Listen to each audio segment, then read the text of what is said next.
to the goofball army out there. Hi at the families. Tell them to get to the next room. Tell them to go to your neighbors because we got goofball news to go over, and it might get crazy.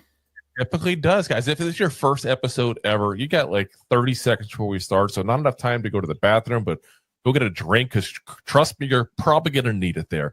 In the meantime, the rest, if you haven't already, go ahead and hit that thumbs up, hit that subscribe button, hit that bell. That way you know about future episodes as well, guys.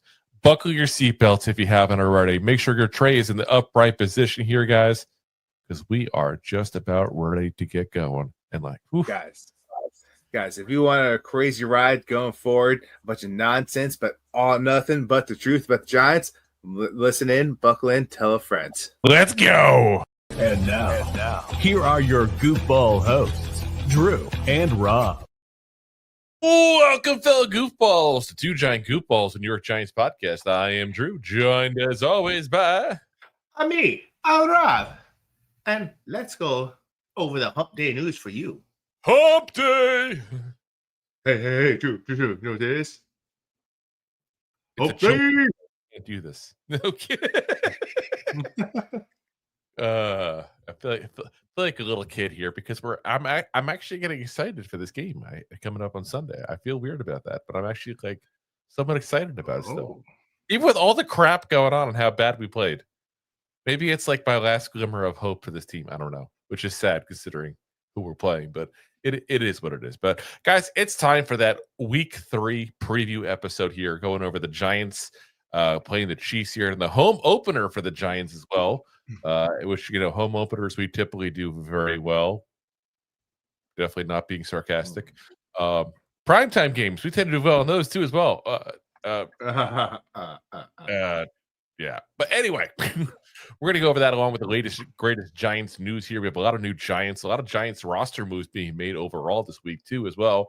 Plus one giant may be coming back this week here potentially. So let's get right into the latest and greatest news here.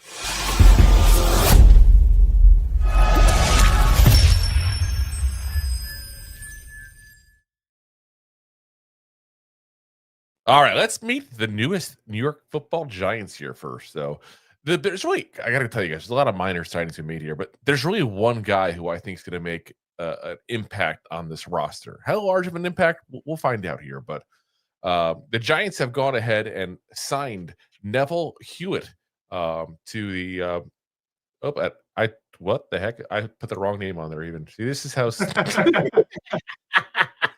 this is what happens when I'm like sick trying to do thumbnails.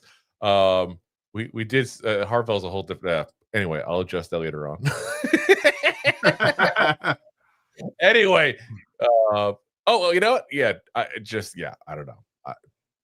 I don't have an excuse for that. This is why we need to practice before we do the show. Anyway, Neville Hewitt, the Giants signed a linebacker, 10-year veteran here with the Jets, the Texans, the Dolphins. So been around the league for a little while here. The main reason why I think he's the only guy that of all these roster moves we've made that's going to make any difference here, guys, is quite frankly because of the fact that we are so bad right now at linebacker position. It's not even funny. Like, this was a position we talked about leading into this, that the Giants were already thin to begin with at linebacker. Yeah. It's like we got Chris Board out, Demetrius Flanagan-Fowles out, Micah McFadden out. Like, we're literally down at this point to Bobby Okereke, Darius Muasau, and Swayze Bozeman, who's mostly known for having the first name that is the same as the last name of Patrick Swayze. So, yeah, that's a thin spot here. So, again, this kid is not a superstar. Let me be very clear on that. I shouldn't even say kid. He's going to be 32 this season here. Played with the Texans there last year, 17 games, 4 starts overall, 59 tackles. So, I mean, he's got some experience, 146 games overall in the regular season, 150 overall, 48 starts in the NFL as well. So, yeah, this is a guy that, again, we have a chance to get a guy who at least has some kind of ability. To what degree, I don't know at this point for a 32-year-old career, mostly backup. Yeah. I mean, what we got to hope for is he doesn't embarrass himself. That's pretty much. And honestly, and you gotta hope that the leading cast around him helps him out. Now, he got signed to the practice squad, guys. So what does that mean? Means absolutely nothing. Keep in mind that when we sign someone to the practice squad, that just means they're week to week. You can still put him up onto the active roster. And I think he will be because we're so low on linebackers. It's not even funny. We were carrying, at one point here, 5 on game day. Because you had just in case Eric McFadden and Musa was actual linebackers. You had Flanagan, Val, and Board as just special team guys who were labeled as linebackers. So, it's going to be something interesting to see overall where he ends up with. But I think he's going to end up on the active roster just because of a lack of other options at this point. As scary as that sounds, like. Yeah. You would have to think, especially like you have other players that could go into interior linebacker role, but like we don't have depth there. So you have to put, pieces in place just in case you have another McFadden issue. Yep.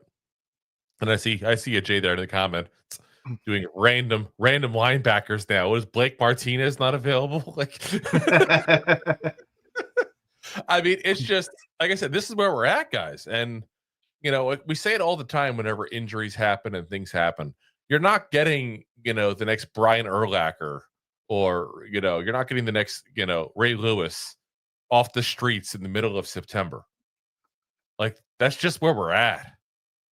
Well, Ray Lewis maybe at one point in an alternate universe. Well, technically, they're both available off the streets right now. You'd have to unretire them. You know what I mean? Like, you're not going to get the creme of the creme here at that point. That's not what it is. Cream of the crop. Like, we're going to have to go ahead and get a guy who's at least shown he can play 10 years in the NFL, which shows something. 10 years is, 3 times the average length of a career. But it's just, like I said, a guy you can't expect massive things out of. You just got to hope that he's a guy who doesn't embarrass himself out there. Because, spoiler, we did add someone to our active roster. We go over all the Flurry moves here in a little bit. That, quite frankly, did embarrass himself last week. So, yeah, linebacker position, definitely a position of need here. So this, like I said, this is the one signing that I would say happened this week that I would say is a guy you might be seeing on the field here pretty quickly just because of flat-out need here. So, all right, let's get into the minor moves here. And again, I said that was a guy that we were having trouble with writing the name down even right, apparently. So, just tells you right there what the rest of the minor moves are going to be there. But we're just to let you guys know real quick what's going on, because it's absolute flurry of roster moves being made here by the Giants here today. So the first one we're going to go over with you guys is one that literally just broke not too long ago here. I'll give Bobby Skinner credit because Giants Nation show was the first place that I saw this. Giants signed LaMareon James, the cornerback. Now, he didn't specify where we signed him to. I have to imagine it's the practice squad because the corresponding move he says is D. Williams being released, who was on the practice squad. So, yeah. We got a guy who was cut by the Browns off their practice squad. Zip-de-doo, Basil.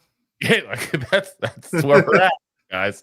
Other practice squad additions besides, like we said, Neville Hewitt, the linebacker, who was the one big signing.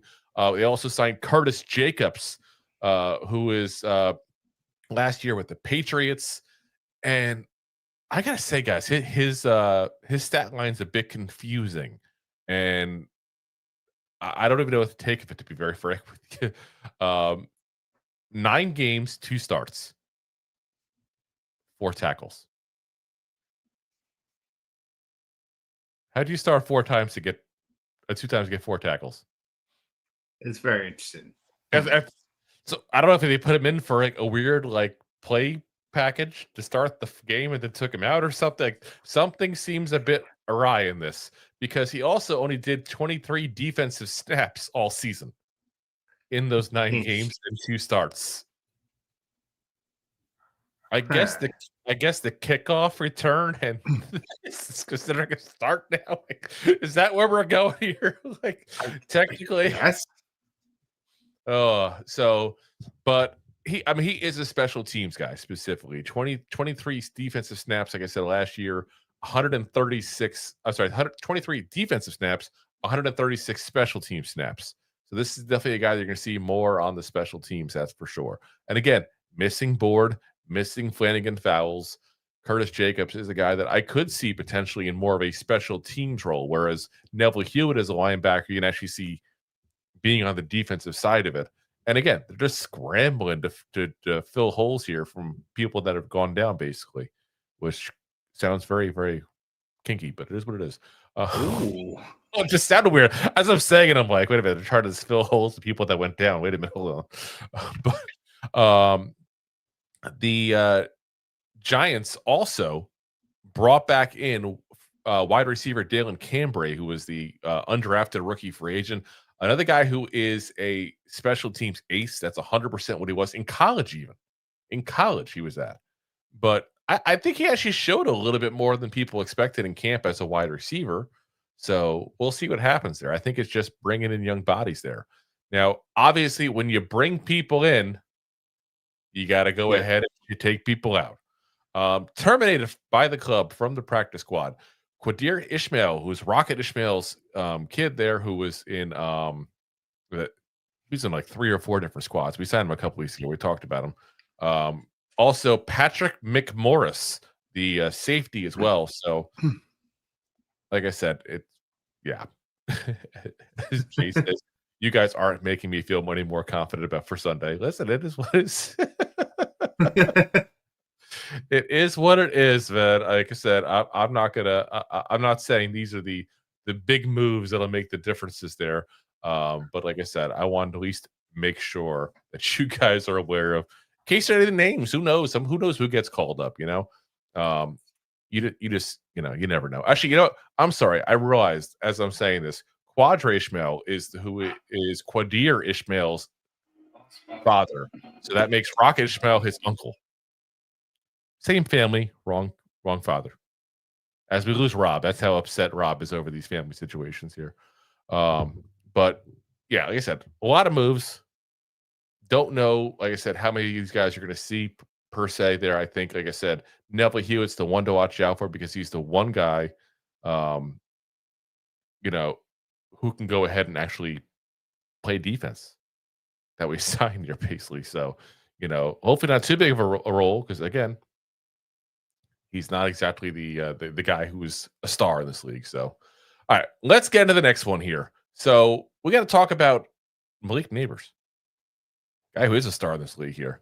There's a lot of talk at the end of the game here. And listen, I hate to kind of beat the dead horse and keep bringing up here, the end of the Cowboys game, but everybody was upset with Russell Wilson over that interception. And we said at the get-go on the post game, and I'll still stick with it. I couldn't care less. Mistakes are going to happen.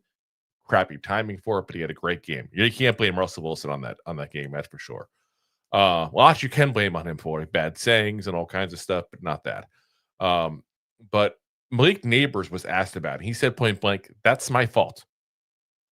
So he said basically he was concentrating on how he was being played and not on whether Wilson was going to attack down the field. He said, "I should have been in more communication with Russ to know what we were doing. I was locked in on trying to figure out how the defense was playing me at the time, and I wasn't really looking at the right time for him to give me what he gave me to try to change the run-up. That's 100% my fault. I should have been in communication with Russ the whole time." And guys, I love it. I absolutely love that because what that's showing me is he's taking ownership for that, as he called it, mistake. Again, is that how it actually went down? I have no clue. The only people that really know that are him and Russell Wilson, let's be honest here. Maybe some of the coaching staff because they know what the play was. Without knowing the play, I can't say if he was on the right or wrong.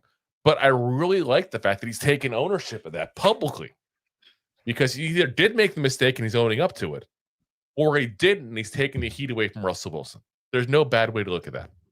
No, and it's also another good outlook on it too. It's like look at all the hype he had around last year. Like, he doesn't know how to talk to the media. Like, he goes off doing good things before he becomes giant. Like, now he's taking ownership and taking leadership of this team in like a professional manner, not just saying like, "Oh, look at he's at a strip club." Woo!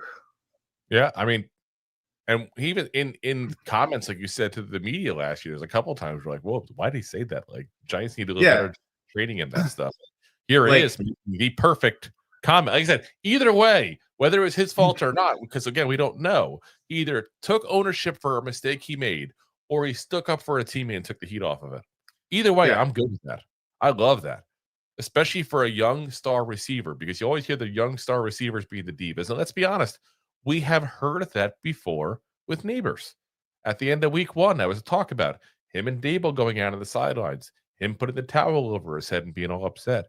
And here he is in a scenario where he's sticking up for his teammate there. And I think the big thing, and this is what I always stress when it comes to receivers, they just have that mentality where they have to get the ball. He got the ball. They do. They fed him very well. He had a great game.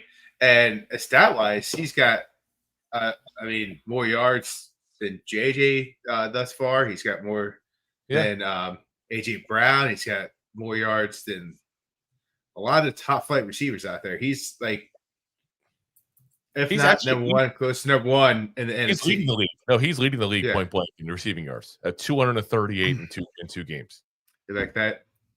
You know, and he's only one away from tying the lead of reception touchdowns too, as well, because he has 2. The lead is spread out amongst 4 players at 3. So yeah, he's having about as good a start to the season as you could possibly have. And the crazy thing is he's only tied for 7th in receptions. So it's getting along, Bob's that point you saw on Sunday there. And like I said, if you got him with a whole bunch of big catches like that, he's going to be a happier player. That's just part of how receivers are wired. If you can't get the ball, they will be pissed and they will turn into malcontents. It's the personality, and it's to the point where it's annoying as all hell, but you signed up for this. You know what I mean? Like we knew we were getting what we're getting when we got Malik Nabers. Let's be honest. Listen, it could be a little worse. He hasn't been too bad. No, and I think that's all fairness.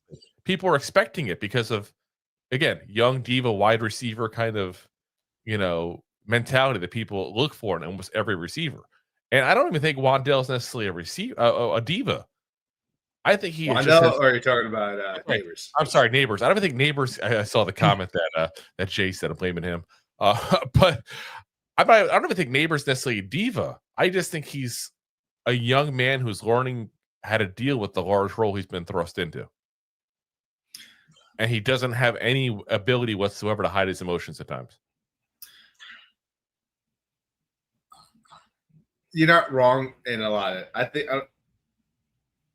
I don't think he's a diva whatsoever. I think what it is he's been the number one dude his whole life, and he's cocky. He's got a lot of ego behind him, and he wants to prove himself. And he should.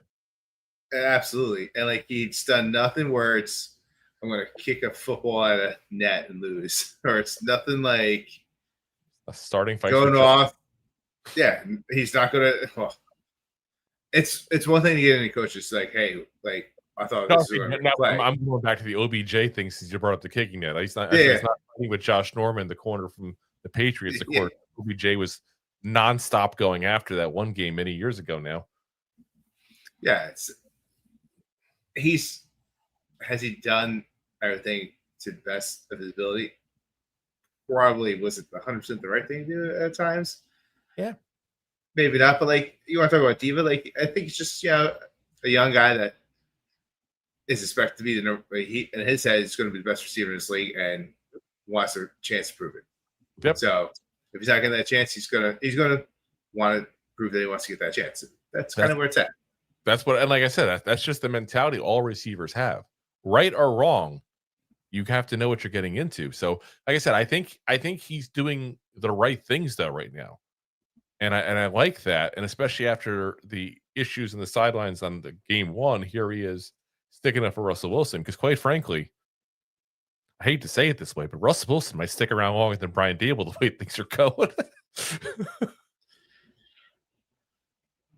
It depends on the output. Like, listen, if you get that offensive output that you got out of the Giants every week, even 80% of what you got out of the Giants offensively, week to week, that we did week 2, we're going to win a lot more games than people think. I know. I'm just saying, though, Russell Wilson is going to make it throughout the whole year. I'm not sure I can say the same on Dable yet. Yeah. It is what it is. So, all right.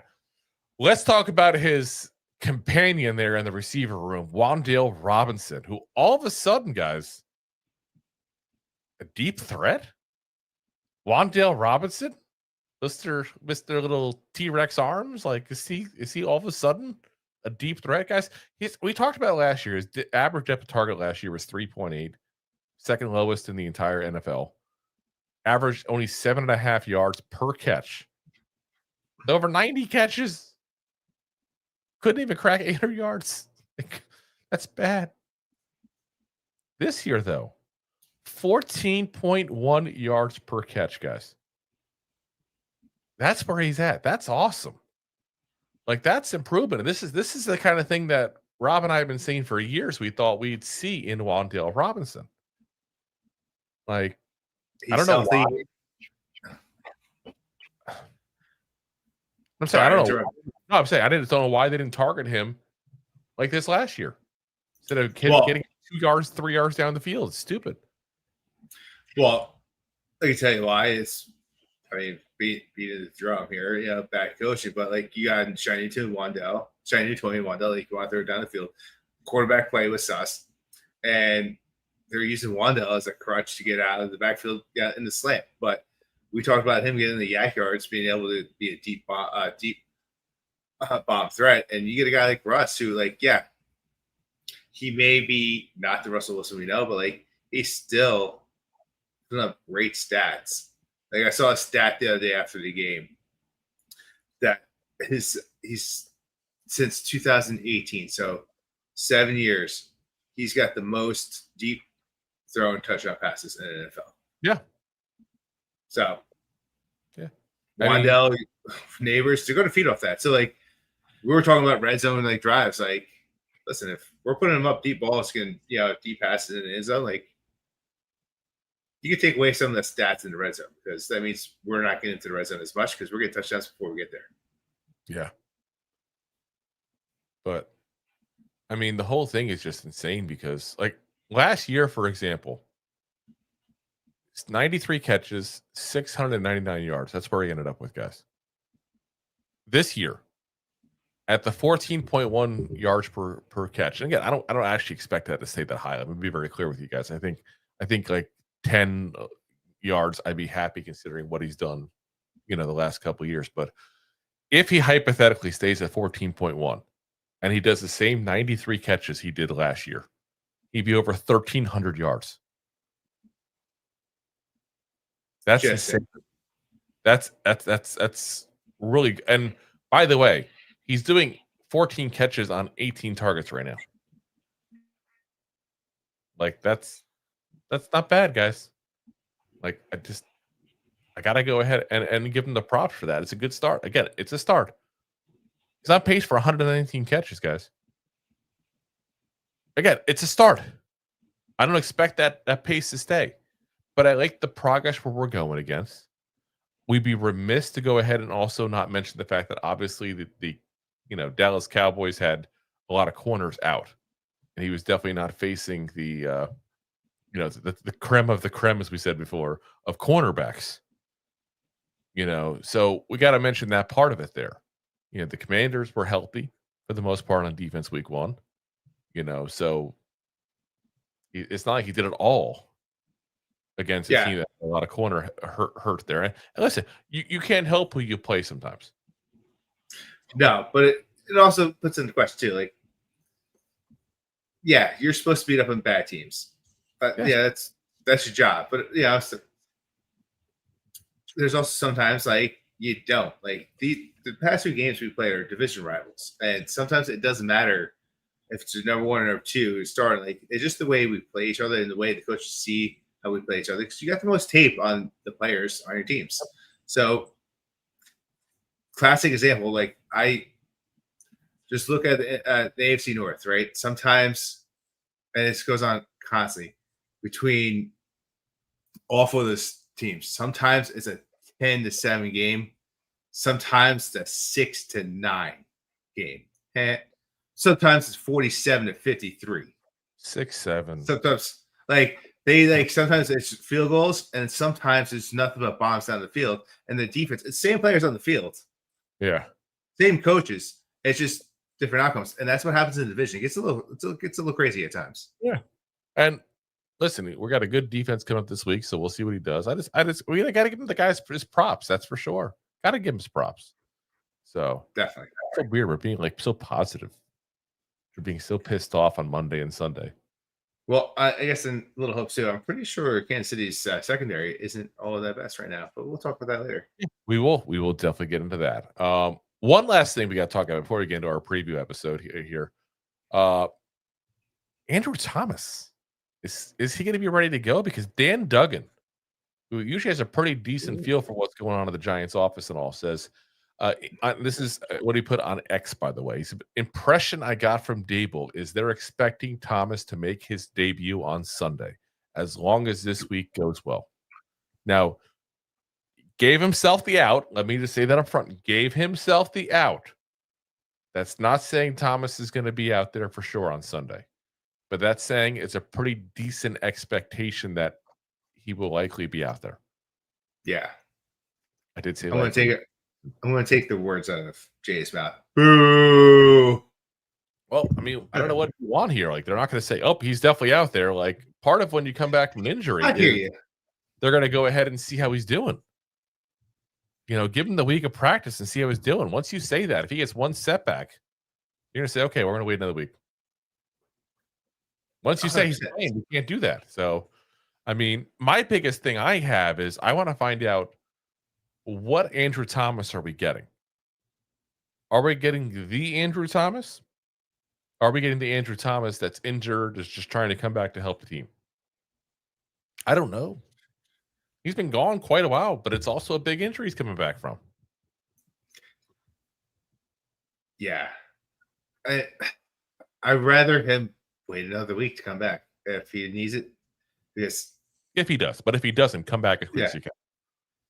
Oh, 100%. But listen, 80% of the capacity that the Thomas will put out is better than most of the players around the league. I'd rather wait another week and have him at 100% and hopefully for the rest of the year at 100% instead of putting him back at 80% and leaving later in the year. Yeah, and like I said, I think a lot of people were expecting him to come back, you know, as even the beginning of the season. And that tells me one of two things is going on. Either Andrew Thomas clearly did not want to come back till he's 100% healthy. Because like I said, we talked about it before, Andrew Thomas has had a say in this. The Giants have not been trying to force anything on him based on all reports you see. The other thing is if he's not fully healthy, that he had a setback and they just didn't mention it. We just don't know. They don't have to. Once he's already uninjured, his foot. So I have to say, foot. Yeah. You don't have to say, foot. We thought he was better. He got injured again. Or, hey, he had a little bit of a setback. Like, they don't have to tell you these things. He's out. Foot. And again, the Giants shouldn't give information they don't have to give. I like, it's even though I'll tell you point blank, last week they probably knew like Tuesday he wasn't going to play. Most likely. I have no proof of that, but it's like, why would you give your opponent information that you don't have to give them? No, we talked about this before. Like, if you're going to plan for like Andrew Thomas to be there, like it's a different plan of attack of how you're going to set up. So, like, do you leave the secondary open with some middle linebackers? Like what are we doing here? Do you drop back? Do you try to rush in? Yep. And as Jay says, people have soreness after Liz Frank. It's pretty normal with how he wants to handle it. 100%. Like I said, this is not a minor injury he had, guys. Like, I just want to clarify. Like, if people don't think necessarily recognize sometimes what this man is having to deal with, like, that's not a small injury. And I wouldn't be shocked at all if you see him being subbed out once the game is over. Like once you know, like, hey, okay, we're up by 2 touchdowns, 3 touchdowns, we're down by 2 touchdowns, 3 touchdowns. Obviously, that's the more likely scenario. Like you'd probably say, you know what? Take Andrew Thomas out. Put Bo back in, get the kid more experience, give Thomas a chance to get a little more settled in, you know? Like I could definitely see that as a possibility. So can I. I just promise I don't see 2 or 3 touchdown leads on any team, but I we'll just talk about that later.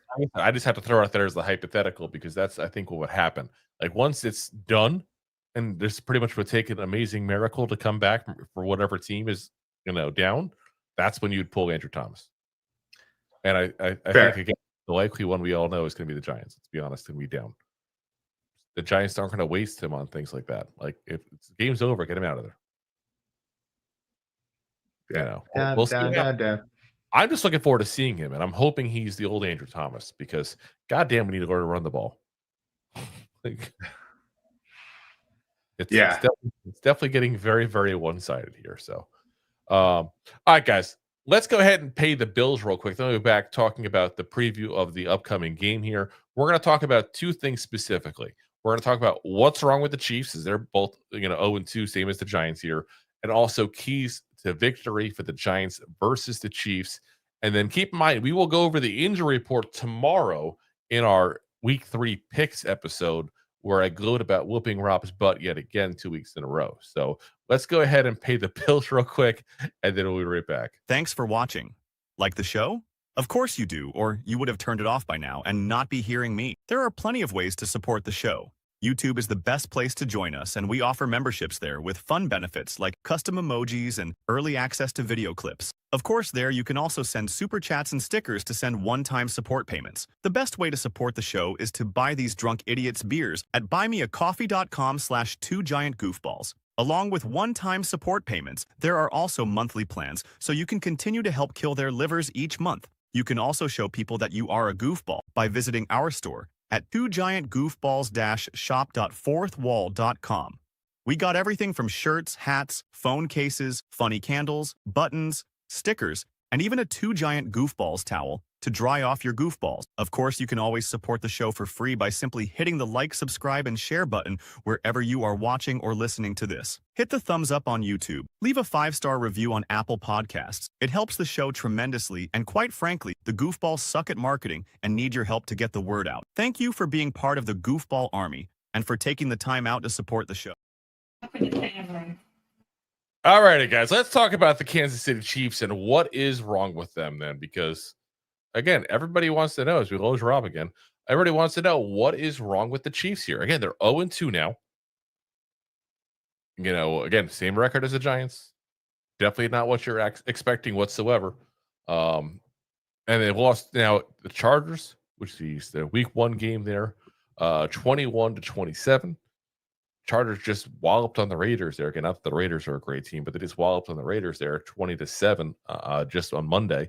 So you can say Chargers are a legit team, I think. I think Rob and I both thought they were pretty good teams coming into the season. Again, I'm a big believer in Harbaugh personally as a head coach, just not necessarily long term, but in the short term. They just lost to the Eagles on Sunday, 17-20. And the Eagles also 2-0 after beating the Cowboys in Week 1 there. Now, should be stated as well that the Chiefs flat out could have won that game very easily if Travis Kelce just caught the ball in the end zone and not have it pop out on the wrong team there. So, let's be honest, guys. They lost 2 close games to 2 really good teams. I know we don't want to call the Eagles a really good team, but guys, they're defending Super Bowl champions. We're nuts to say it. And the Chargers also have been doing, very well here. But the offense definitely seems to be the issue on the Chiefs side. They're ranked 26th in third down percentage. They're ranked 27th in red zone scoring percentage. They're ranked 30th in pass completion percentage. All issues. And I think the biggest issue they're having overall, you want to look at how what position is having the biggest issue. Well, it's wide receiver flat out because they don't have many left. Rashee Rice is serving a 6-game suspension. Xavier Worthy's been out with a shoulder injury. Rookie wide receiver Jalen Royals has been out with a knee injury. there's 3 guys they were expecting a good amount of, help from, all gone. They've basically been with Hollywood Brown and Tyquan Thornton as their main wide receivers here. Not exactly ace duo here. I mean, we all know what Hollywood Brown is at this point. He's probably best as like a third receiver in this offense. He's not a bad third receiver, but he's not a 1. He's not a 1. And that's what he's getting here is he's getting now the attention as the number 1 receiver. And that's hurting this team overall. I mean, Patrick Mahomes passing yards per game this year, again, 2 games I admit freely. So when you play 2 really good teams at the beginning of the season, your stats get a little changed up here. But his yards per game is down to 222.5 compared to his career average of 287.7 passing yards per game. And again, while it's just 2 games, guys, it's gone down the last couple of years. It was 245.5 last year, 261.4 the last year before that. So we're coming off his 2 worst years back to back. So you can kind of go, okay, 287 average, 261, 245, now 222.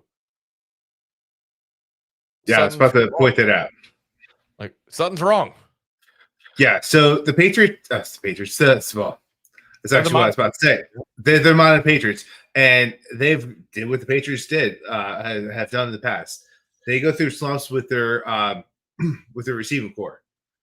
Like, they've had some great tight ends that faded out. Looking at you, Kelce, like he's getting older, but everyone said the same thing with Kelce at the beginning of last year, and he still finished top 5 tight end with receiving yards. So got him out in the first 2 games, a little silly.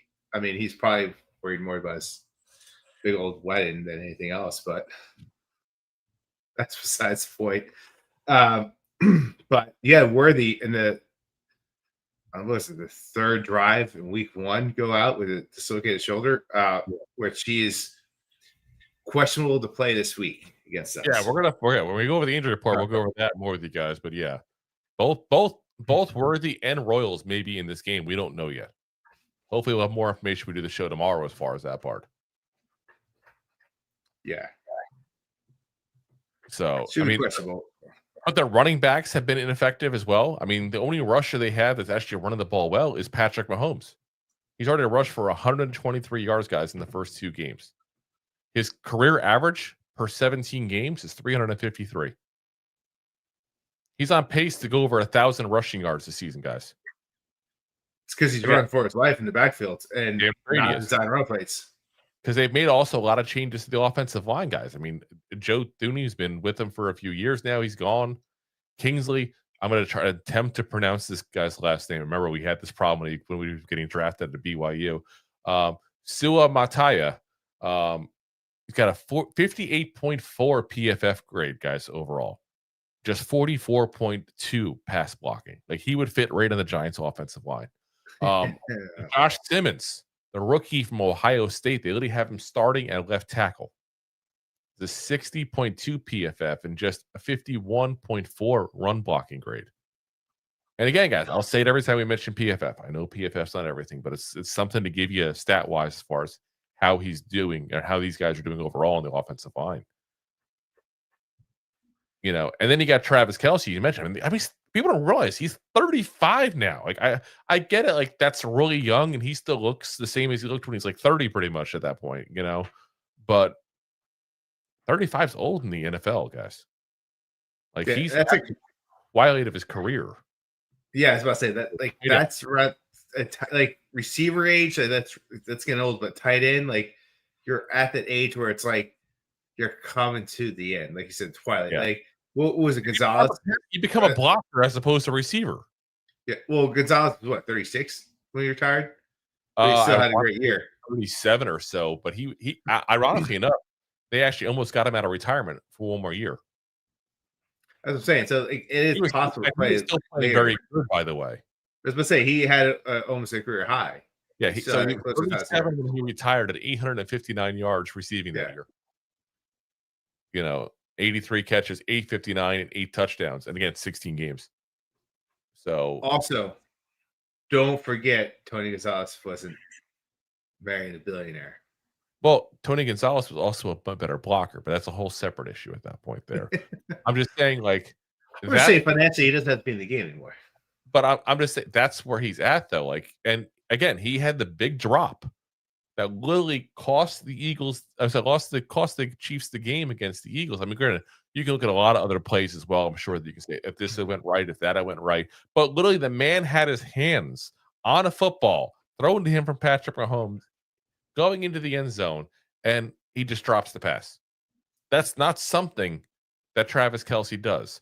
And then to make it worse, it goes to it gets like pops off his hand and goes right into the Eagles' hands. And they return it halfway down the field. Yeah. I mean, listen, everyone talked the same about Travis Kelce at the beginning of last year. He's getting too old, this and that. Well, he also had 97 receptions last year, 833 yards. He averaged 8.5 yards per catch and only 3 touchdowns. Yeah. But it's still not. Just looking up to make sure I said that right. No, I was saying it's not near his average. His average is 1,100 yards a season. So, I mean, he's on the downward swing of his career. 100%. Because the year before, he was 984. The downward swing or not, he is still better than most tight ends out there, guys. And by the way, I made a mistake. I said he's 35. He's 36, actually. So, you son of a gun. So he's only 1 year removed from when Tony Gonzalez retired. I mean, he's still 35. He'd be 36 on October 5th. Says Google. Okay. I looked it up. It said 35. Over here, Pro Football Reference, looking at his stats, and it says 36. So I guess because most of the season he'll be 36. But I mean, again, he's still a young buck right now. He's on that downward swing. He's in his mid 30s, not his upper 30s yet. But it's like, again, he's got 108 yards in 2 games, guys. That's not great. But he's still at the point where he's doing similar to what he did last year. He's actually getting a little bit more yardage per game than he did last year. He's still doing good like that. It's just he's not the player he used to be. And with having all these receivers out, people are able to focus on him more. Well, also, let's not forget last year that Kansas City was more of a run-heavy than a pass-heavy offense. And they were more about wasting the clock out and letting defense win games. So that probably had something to do with his yards, but he's still on a downward spiral. That's point blank where it is. But I mean, let me give you this as a statistic. We talked about the rushing yards. So Patrick Mahomes, 123 rushing yards. Their next 2 running backs, I said next 2 rushers, they're both running backs, but they each have 47 yards apiece. That's Kareem Hunt and Isaiah Pacheco. I was going to say, they have less than 100 yards combined. 3.6 yards per carry average for Kareem Hunt. 3.1 for Isaiah Pacheco. They said, you wonder why there's issues. You got a weaker offensive line. You have no healthy receivers. Your running backs can't run, which probably, to be honest, is part of the offensive line issue. 100% is. Your tight end's on his last legs. Well, it's also, they know it comes down to like the Eagles knew that they have no receivers out there. So who's the only guy who can catch the ball out there? Oh, Travis Kelce, this guy that's put spies and double cover him the whole time. They shut him down. Oh, you guys have a terrible offensive line. We have a great defensive front. Horrible. So let's put pressure up there. Let's put the pressure up there. I'm still saying, though, that eventually, when they get healthy at receiver, this team would be just fine. It's amazing, an 0-2 team, you don't have to go in like critical mode. You don't. And part of it is, again, is who they faced. Like I said, I think people are overestimating how the mighty have fallen. People love that. Let's be honest. That's a story people love. Like, same as people are so happy when the Patriots started being, a regular team again. But let's be honest. They got us, not exactly a powerhouse. They got the Ravens the week after. That's a problem game, obviously. Then they got the Jaguars, the Lions, who have looked iffy, the Raiders, the Commanders, who have also looked iffy. I mean, it's like they're going through a stretch of like, you talk about us having a brutal schedule. Like, they're got a brutal schedule too. I mean, after Commanders, Bills, Broncos, who supposed to have a great defense, and then facing Daniel Jones and the Colts the next week. And if Daniel Jones is playing like he's been playing, like there's not really a Turn up the Jones.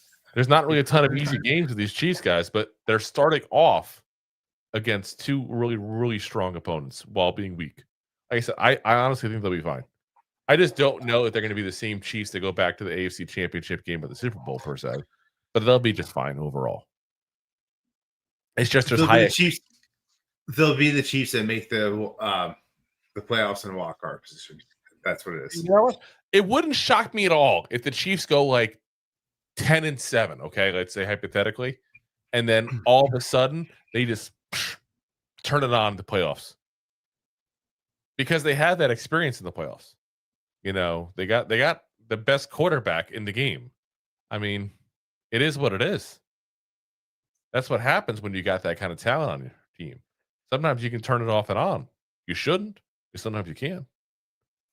Sometimes those teams lose to another team that's below 500 regular season and the Super Bowl. Are you talking about the Patriots? Yeah. I thought so. All right, let's talk about the keys to victory for the Giants here, because listen, we're 0-2 as well. We can't just be talking about the issues with the Chiefs here. We got to talk about the issues with the Giants and what we got to do to actually turn this thing around here, because again, we're facing another 0-2 team. There's always that chance that I'm wrong and the Chiefs are worse this year, and the Giants actually are better than what you said. So double wrong.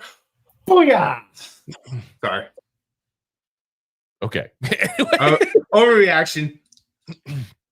The very first thing I'm going to say, key to victory, contain Patrick Mahomes. We talked about the rushing. Patrick Mahomes is literally on pace for over 1,000 yards. Again, not that I expect that pace to stay up, but that's been his key right now, is getting out of the pocket, running and picking lanes when he has to, because his running backs can't run and he has no receivers, and his offensive line is having some issues right now. That's not been a strong point of the Giants in general beyond this year. But you saw in week 1, Jaden Daniels was able to run and cut up for 20 yards whenever he wanted, basically. Yeah. You got to contain Patrick Mahomes. And easier said than done, I get it. Like, this guy is a bona fide Hall of Famer if you're retired right now. First battle. It is, hey, Bone, look what you did in week 1. Look what you didn't do in week 1. And, like, just address the situation. Like, the Chiefs can't run the ball unless it's Mahomes. Yeah. Well, I should say. They can run it, just not well. Yeah. Like I said, it's just that's what the offense is right now. Is Patrick Mahomes running the ball and occasionally throwing. So we're gonna have to go ahead and figure that out. As Jeb says, okay, pick a team, Andy Reid and Spags versus Dable and Bowen. Oh, definitely Andy Reid and Spags. Let's not even hesitate with that answer. Like, one of them is a Hall of Fame coach, and the other one is the defensive coordinator that probably is the biggest resume in the history of defensive coordinators at this point, basically. Then you got a guy who might not make it through the whole year, and a guy that I'd be shocked if he makes it through the year the way things are going. Jason's little Sheen Bowen going to contain anything. He'll contain his excitement. Jason Dable's mother wouldn't pick him. Damn straight she wouldn't. She would say she would, but she wouldn't. So, second thing, be week 2's offense, not week 1. I know that sounds very elementary, like, hey, we scored a lot of points in week 2. We didn't score jack and shit basically in week 1. But it's got to be said, because Russell Wilson had time at the pocket. Russell Wilson threw deep. That's what we have to do in this offense, because that's what we can do, because that's what Russell Wilson does well. You have to play to the strength of your quarterbacks. Love them or hate them. And I know, I know he's got his haters. And I'm not saying he's the greatest things in sliced bread here, guys. Russell Wilson throws a hell of a deep ball. Always has. And you saw it on display week 2. Now, is week 2 a fluke? Let's be honest. I don't expect him to do, 400 passing yards a game. I would love it. I would definitely not be upset. But it's an unrealistic expectation.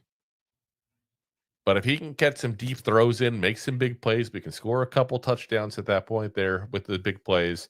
And maybe he has 300 yards or something like that, or 350 yards. There's a chance. There's a very good chance because how many yards did Jalen Hurts put up last week? I don't think it was 300. Yeah, I mean, it's a tough defense, guys. And the stats don't necessarily show it yet because, again, they played 2 really good teams to start. But that's a tough defense that we have no reason to doubt is a good defense this year.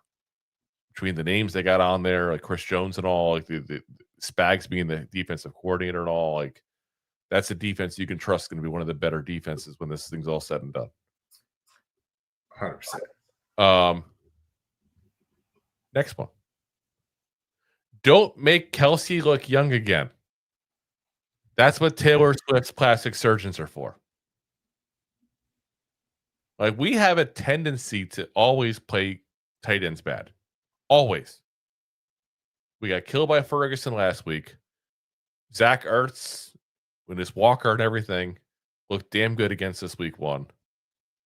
Like, we were hoping Jevon Holland would be the fix for everything going on here, basically, with this with the coverage of the tight ends. Like, shadow on the tight ends, basically. Yeah, if we can make Ertz look as good as he did week 1, you don't think Kelce is going to bounce back and have a pretty good stat line going into week 4? That's honestly, and that's why I got to bring it up, because then 35 years old on the downward swing, but that's not a good matchup considering the history of what we do with tight ends and the history of what's happened the first 2 weeks, plus all the linebacker injuries we have. Not a good mix, guys. Not a good mix at all. So, hopefully we keep him for 30, 40 yards and that's it. I think that's a realistic goal. I don't think you shut him down fully because he's still another guy's probably a Hall of Famer too as well. So, but we don't do good against good tight ends, guys. It's not good. Next one. Get a running game going. Like, you can't be one-dimensional in the NFL because eventually someone's going to shut down that dimension. Like, that's what it is. You can't keep throwing the ball, and expecting no one to go ahead and just say, screw it, let him run. We're going to keep on going against the throw. And we can't run it. And I know Cam Scadaboo's got some people excited at that point there, and rightfully so. He had a decent, outing there yesterday. It wasn't like he lit the world on fire. It wasn't like he went ahead and did 150 yards or something crazy. It wasn't like he was breaking off big play after big play after big play. Like, that's just 40 yards rushing. And most of them came on that one big run he had when Jackson Dart came in for the first time. So we got to figure out something. And I'm hoping Andrew Thomas, again, coming back is going to help. I really do hope that. I also hope that Andrew Thomas coming in means we can maneuver around this offensive line a little bit too and shuffle things up. Yeah. Yeah. I mean, AMS can go to the BENCH. I mean, if that's what has to happen, listen, we have to put Luminor, we have to put whatever in center. Like, it is what it is. Like, wherever you think is best when you shuffle it around, but we got to get that running game going. 100%, like I said. If Thomas is in there, I don't care if you have to go put Bellinger in, get the running game going. Yeah, I mean, whatever you have to do. Even Manhurts. Bring them both in if you have to do that way. Like, I don't care what you got. We got to figure out a way to get this thing going. We got to figure out specifically how to get Tyrone Tracy going. I had a lot of hope for him going into the season, and it's not been good. It's been really sad the way he started off here so far, and obviously didn't have the greatest end to the 2024 season. We were all hoping it was mostly because of the fact that he was battling injuries, but yeah, it's been really bad, really bad. It's like he was exposed to some tape. Yeah, and you wouldn't think with a running back that'd be an issue because you're running. It's not like you're looking at like, oh, I wonder what he's doing. Oh, look, he's running forward. Like, but there's obviously I hear that, but there's tell signs of what a running back does before he actually goes hit the box. No, but I'm saying because you hear more about that with quarterbacks than anything else. But obviously, there's something they're seeing here that they figured out with Tracy, the run offense as a whole. I'm not sure, or maybe we're all overthinking this, and it really is just the offensive line sucks. That could be, but every player has a little niche that they do. The tell niche, whatever. Yeah. Same thing. Like right before he hits a pocket, you don't know. He might drop his left elbow twice before he decides to run into a pocket. Yeah. Or maybe there's you can see something slight movement he makes when he tries to juke, and you know which way he's going at that point there. Yeah. I don't, and again, I don't know because this is stuff that doesn't get released publicly, obviously, but there's obviously something going on, whether it's him having, people figure out a tell, whether it's the offensive line, whether he's battling maybe a minor injury, we don't know, but I mean, something's going on in their first couple games, and we need to get a running game going. Next one. Be the defense we thought the Giants D could be. Like, that's really insanity. Like, the way this defense has started off has probably been the biggest disappointment in this entire team. Because let me give you some stats real quick where we're at. 27th in the NFL in points per game. 32nd in yards per game. There's 32 teams in the NFL. 31 in rushing, in yards per rush. 29th in passing plays per game. This was supposed to be a top-tier defense, and it was supposed to be a defense that's supposed to get after the quarterback, put a lot of pressure on him. Yeah. And I really haven't seen it. We're ranked 15th in sack percentage. Yeah. Like, I'm not okay with average. We're average. We have an average pass defense right now. I'm going to say pass rush, I should say. Pass defense is even worse because of the fact that we're not able to go ahead and cover people too. But that's insanity. Like, that's where we're at for this team that had so much hype, so much hope.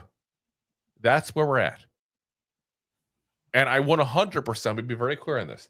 I 100% blame Shane Bowen.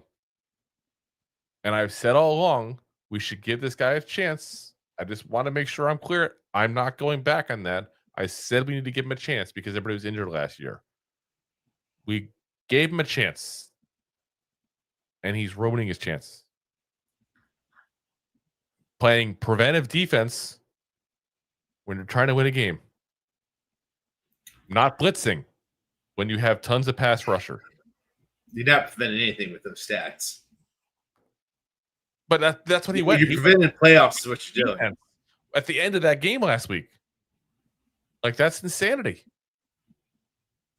Yeah. You can't do that. Point blank. So, like I said, we're gonna have to see. Hopefully, again, we talked about it, in the post game last week. Hopefully, this is more of the issue in 2007 when Spags came on and we sucked the first two games, and then afterwards the defense was the lead. But that was a new coordinator. That was Spags' first year with the Giants. This is Shane Bowen's second. I'm not going to give us much leeway because of that. So yeah, that's gonna go, my dude. And then the last one we kind of went over. We talked about being week 2's offense, not week 1's offense. It's just, again, keep the deep passes going. It's the one thing we have that we've been doing that's successful right now. So do it until they figure out. Do it. Just make sure you can run the ball a little bit too. That's all I ask in the process. But keep those deep bombs going.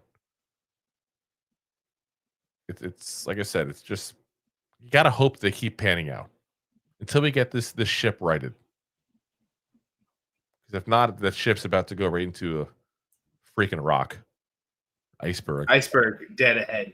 Not enough life jackets for everybody, guys. Not enough life jackets. And the first one we left on the boat is the string quartet.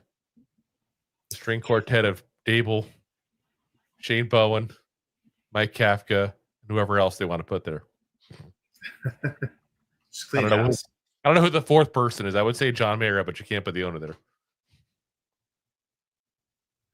I'm just wondering how much longer this losing continues before Steve Tisch comes on a plane.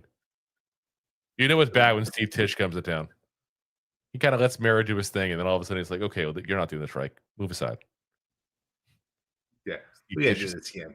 Steve Tisch is here. I got this. Oh, my gosh. All right, guys. Well, that's going to call it a night for us here, guys. We'll be back again tomorrow, though, going over all of our picks here as I go ahead and prep for the third week of whooping Rob's butt. Oh, yes. Oh, this guy. I'm up big now after 2 weeks. You did statistically, you're less than 4% up. So we already went through this. I have 122% of the points that you do. I did the math already. Yeah, it's a stupid statistic. It's not a stupid statistic.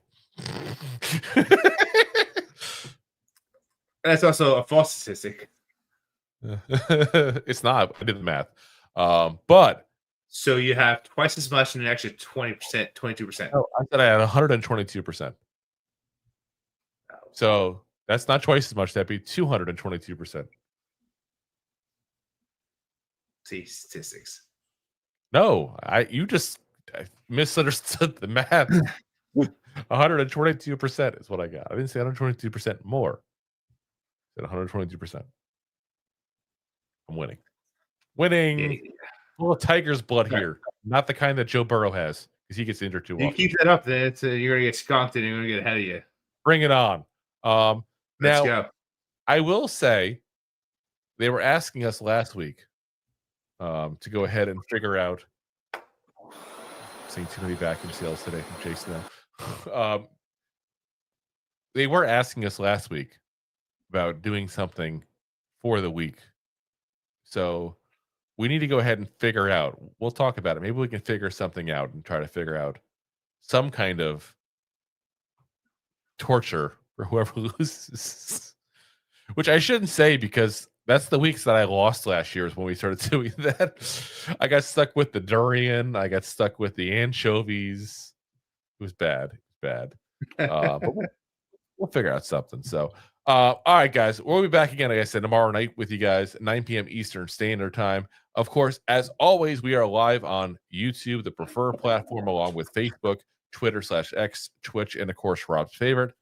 And of course, as always, we're live. Sorry, not live. I wish we were live on audio too. That'd be cool. But we're available the next day on the audio podcast platforms: Apple, Spotify, iHeartRadio, Pandora, all the big ones there. So appreciate you guys for watching. As always, we'll see you guys again tomorrow night there. And as always, Giant fans, go J-Man! Thanks for listening to Two Giant Goofballs, a New York Giants podcast. We appreciate your support. Thanks so much. Please, I'm begging you. Please.